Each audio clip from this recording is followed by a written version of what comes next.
Luke chapter 12, verses 22 through to 34.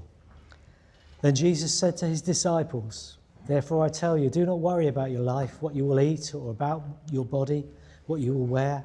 For life is more than food, and the body more than clothes. Consider the ravens. They do not sow or reap. They have no storeroom or barn, yet God feeds them. And how much more valuable you are than birds. Who of you, by worrying, can add a single hour to your life? Since you cannot do this very little thing, why do you worry about the rest? Consider how the wild flowers grow. They do not labour or spin. Yet I tell you, not even Solomon in all his splendour was dressed like one of these. If that is how God clothes the grass of the field, which is here today and tomorrow is thrown into the fire, how much more will he clothe you, you of little faith? And do not set your heart on what you will eat or drink. Do not worry about it. For the pagan world runs after such things, and your Father knows that you need them. But seek his kingdom, and these things will be given to you as well. Do not be afraid, little flock, for your Father has been pleased to give you the kingdom. Sell your possessions and give to the poor. Provide purses for yourself that will not wear out, a treasure in heaven that will never fail, where no thief comes near and no moth destroys. For where your treasure is, there your heart will be also." So look, it's 3 o'clock in the morning and you've woken up, and you know what happens, don't you? Your mind starts to kick in. You're trying to make sure it doesn't, but your mind kicks in and starts to whir away. Nothing's gone wrong, but it might.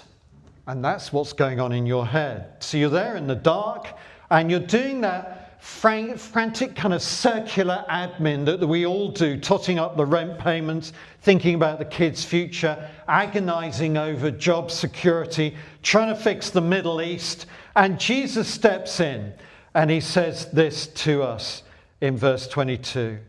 Do not worry about your life. And our immediate response to that, I don't know about you, but mine is to say, well, that's all well and good, Lord, but if I don't worry about it, who is going to? Because that's the tension here, isn't it? We feel like the safety of our lives is down to us.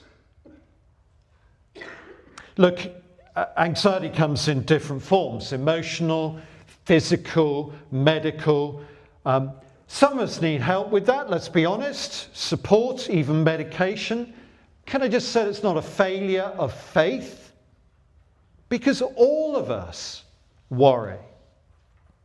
I mentioned a while ago, I worry. I had so many people come up to me going, "Do you really?" "Yes, I do." And if you're here this morning and you don't worry, can I just say, come and have a little chat with me afterwards, and I'll give you a few things to worry about. No problem at all. What Jesus is doing here is he's going deeper, right? Deeper than the symptoms, to what's underneath all our worry. And that's where we go for security. And in this chapter, he's already shown us where we shouldn't look. Do you remember? We are not to find our security in what people think of us. We're not to find our security in what is in our bank accounts. And now we are not to find our security by trying to control everything. Right? Because that's what's happening at 3 o'clock in the morning. It's you and me trying to hold the whole universe together from our bedroom, right? So when Jesus says, do not worry, he's not piling on more pressure. He's not trying to make us feel guilty. He's taking apart our DIY security systems. He's showing us we can't hold everything together. And he's opening up for us a better way to live. And we're going to look at these things in Luke chapter 12. And the first is this: you can't secure your life. You can't secure your life. Why do we feel like we have to control everything? according to Jesus in these verses, is because we have made life small. We have shrunk it down to the things that we can see and manage, to food and clothes, to money and work and health, the future, just getting through, just keeping things going. And once life gets that small, everything starts to feel big because it all depends on us. Look, if your face is your life, then every wrinkle will be terrifying. If money is your life, every bill is going to feel like a crisis to you. If health is your life, every symptom is frightening and terrifying. If the future is life, every unknown just feels dangerous. Put it another way. It's a bit like your phone battery, all right? When your phone battery is at 5%, everything matters, doesn't it? We've all been there. You start checking it. You start shutting things down.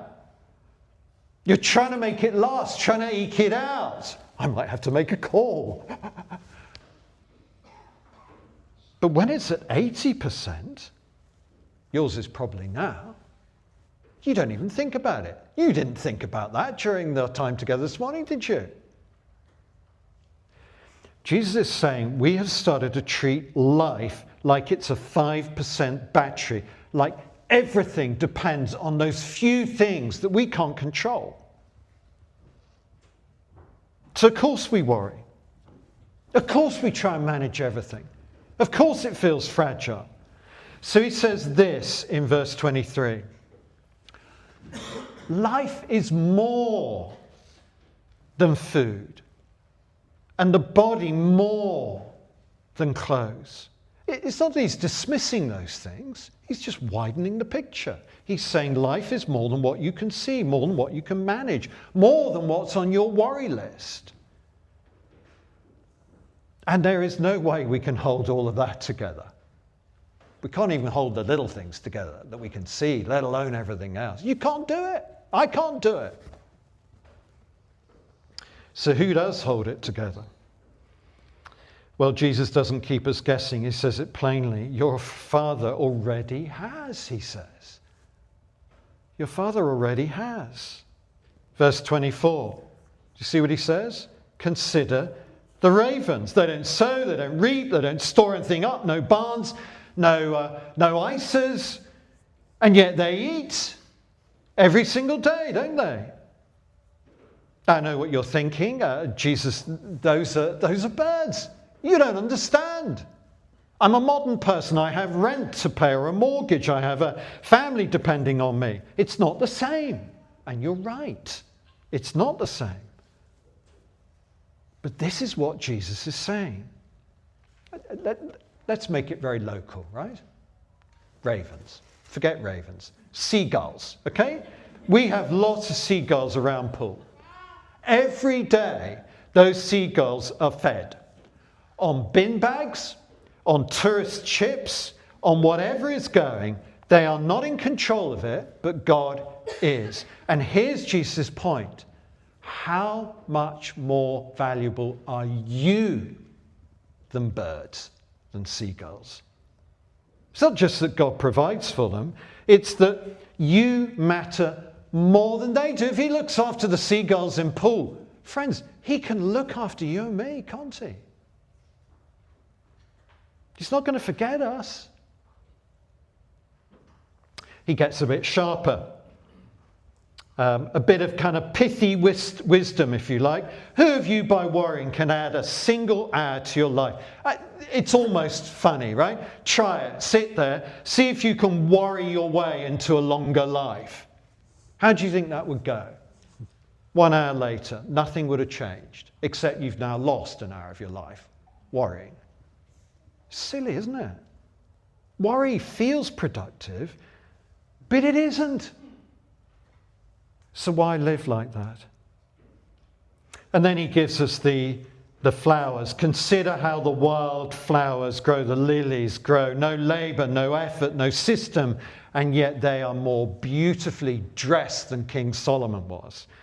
and think about those flowers. I mean, you've seen them, haven't you? You know, the bluebells in the wood, or, oh, Carol, what are those things that spring up on the cliffside? We saw loads of them. Look like pansies. Wallflowers, I don't know. Anyway, there were loads. We saw them the other day. We were walking along the cliff top in Devon. The place was covered in these beautiful yellow flowers. What? Primrose, that's it. Brilliant.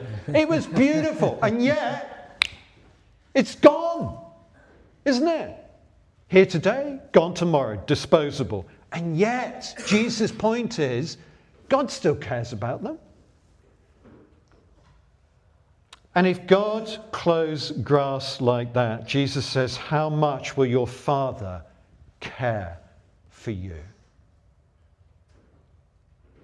But wait a minute, somebody says this is all a little bit Hakuna Matata, which, as we all know, means no worries for the rest of your days. Is this what Jesus is saying? No worries, mate, just head down to the beach with a six-pack. Is that what he's saying to us? Well, no, because if you watch the seagulls, and I have done, I have to say, I watch them a lot, they are always working. They are brilliant at trying to crack seashells. They get hold of them, fly up, drop them. They are superb at raiding Grockel's fish and chips. They're absolutely amazing at that. They will eat your bin. They'll do all of that. They work hard. So forget about Hakuna Matata. Do your job, Jesus is saying. Update the CV, apply for the post, prepare for the meeting. Work hard, but look to God to help you as you do.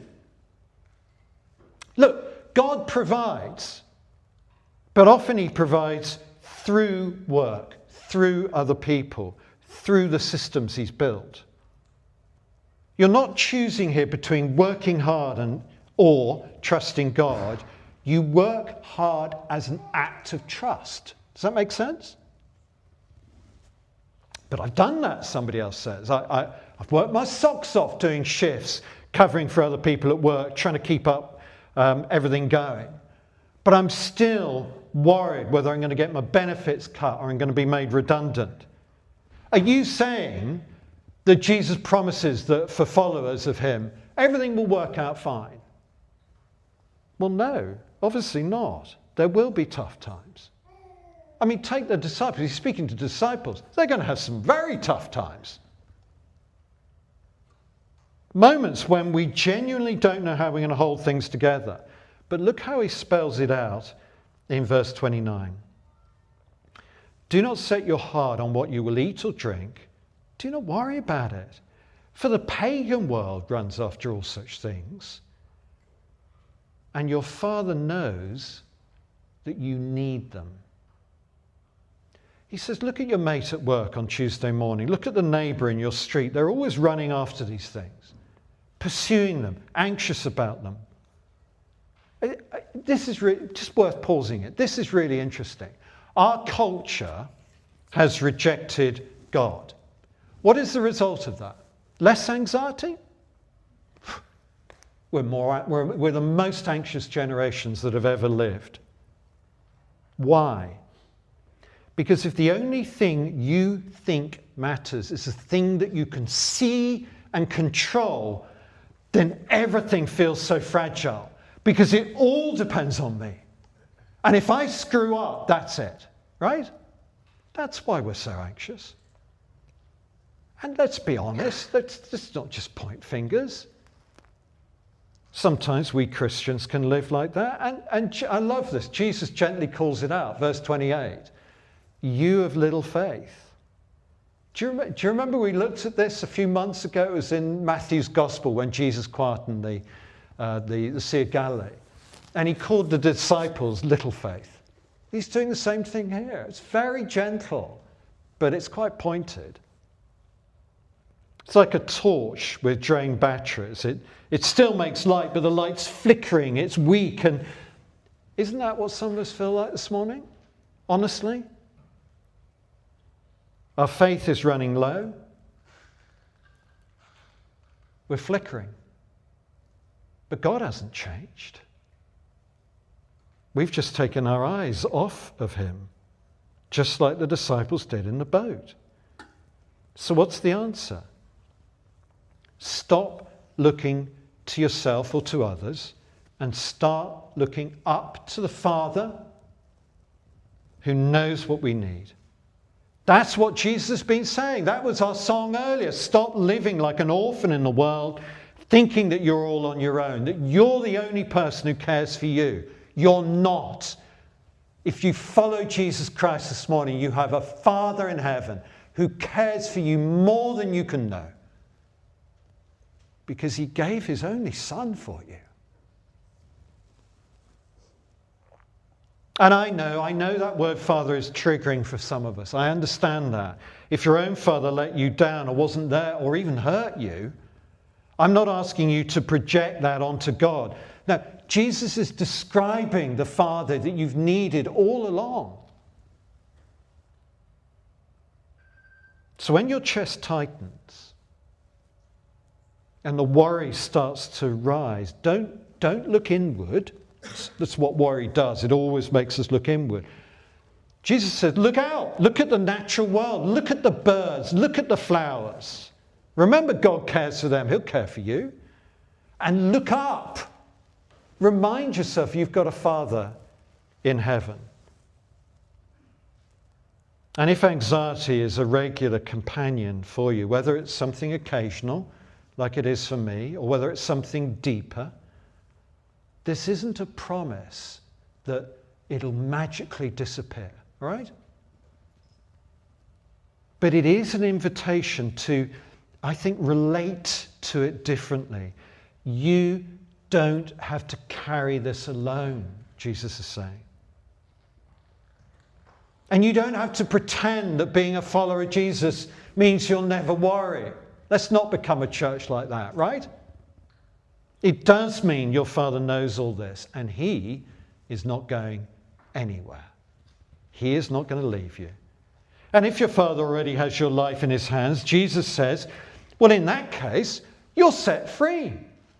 You don't spend your life running after everything else. Now, he says, you are free to seek his kingdom. That's the third thing.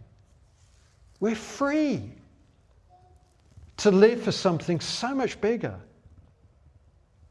I think one of the things is when you talk to people today, and statistically this is true, the question that people want to know the answer to is purpose. How can I find purpose in my life? I think that's what Jesus is saying here. You won't find that purpose just in the small things of life. They're good, they're important, but your purpose doesn't lie there. Your purpose lies in his kingdom. The word seek in verse 31 is the same as set your heart on in verse 29. That's what he's asking us to do.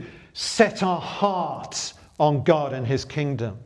That's our priority. That's our purpose. And if you get that right, he says, everything else will just fall into place. Seek his kingdom, and these things will be given to you as well. You might be here this morning, I don't know, and you're utterly confused. You are thinking, I have no idea what my life is about, what my purpose is. What do I put first? What's most important? Jesus says, seek his kingdom.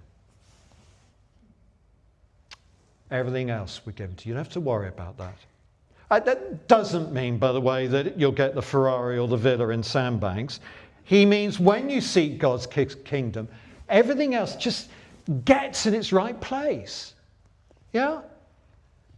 It's like when you're trying to kind of fill a suitcase and you put all the little stuff in first and you're trying to get this big thing and make it just doesn't work. Put the big thing in first. Everything else can fit around it, right? What does that look like? Might be how you treat your colleague this week. Might be how you spend your time in the evenings. It might be what you say yes and no to.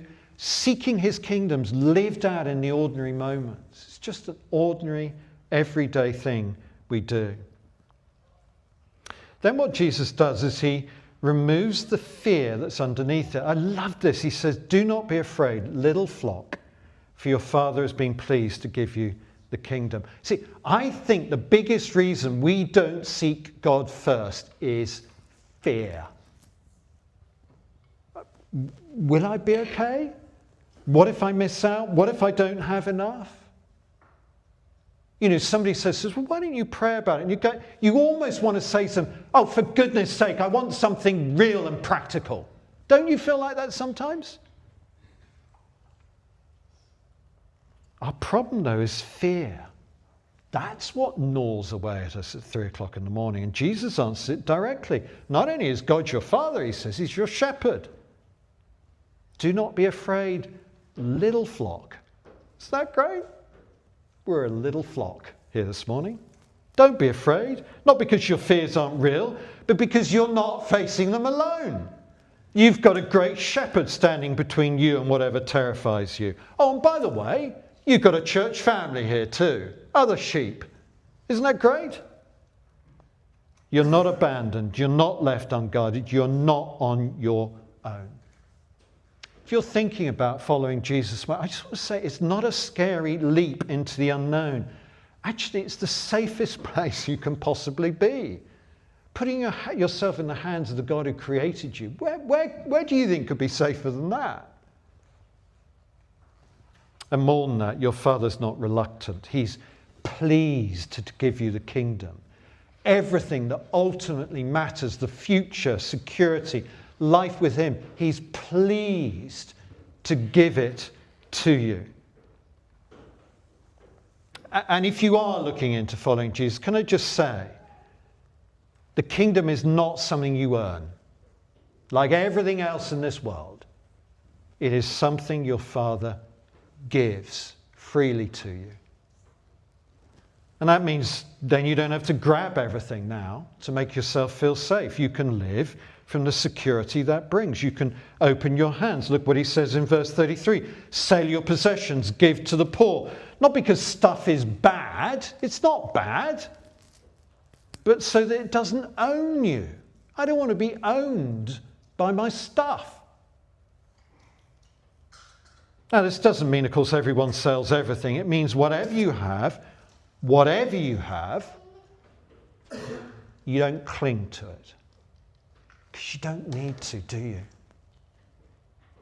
You can open your hands. For some of us, that's going to mean significant financial generosity.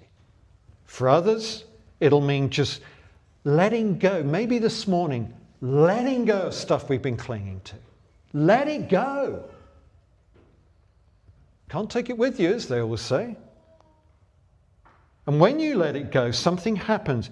Your life starts to move outwards rather than inwards. Jesus says your heart follows what you do with your hands. I wonder whether you noticed this in verse 34. Jesus doesn't say where your heart is, your treasure will be also. I think that's what I'd have said. If my heart changes, then I'll be more generous. I think that's what I would have said. Jesus doesn't say that. Where your treasure is, there your heart will be also. In other words, start with what you do with your treasure, and your heart will follow. Don't wait for your heart to catch up. Put your treasure in the right place and your heart will follow that. I've got some friends at the moment who are just downsizing. And they've done that quite deliberately for this reason. Because actually, they don't have to find security, purpose, or meaning in stuff. They have it in their Father. And so now they can give stuff away. And it's glorious to see the freedom it's brought to them. I envy it, actually. I want more of that. So how can we do it? You can give towards God's work. You can spend time on what matters to him. You can invest in people and mission. You can pray. Something will shift though. And the beauty is you will start caring more about those things because those become your treasure than the stuff in your house or in your bank account. Jesus shows us something very simple. Your heart goes where you put your mind, your mind, your time, your energy. Try it. Try it this week. So look, I wonder whether maybe the question this morning isn't how do I get rid of all my worries? Perhaps it's this. Who am I trusting with my life? You or your Father in heaven?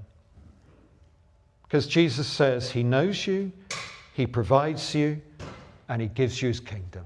And at 3 a.m. in the morning, I don't have to lie there trying to hold everything together anymore. I can rest, I can seek him, I can open my hands, and I can walk into this life without fear of whatever happens, because my Father will never leave me. Try this, just very practically. This week, when you feel the panic, you know the feeling? The panic begins to rise. Try pausing. Try naming it. What am I worried about? And then take that. Don't try and fix it. Just look at it and remember the birds, the flowers, and turn to your Father in heaven. And look, if you're here this morning, none of this makes sense. If frankly the idea of a Father in heaven who cares for you sounds too good to be true, that's fair. But can I encourage you to explore what that looks like? We'd love to do that with you. Let you ask questions so that you can begin to trust this Father in heaven. Can we do that? I'd love to chat to you afterwards if you can, or maybe chat to the person who brought you. Let's stop trying to hold our life together. And let's trust the one who already does.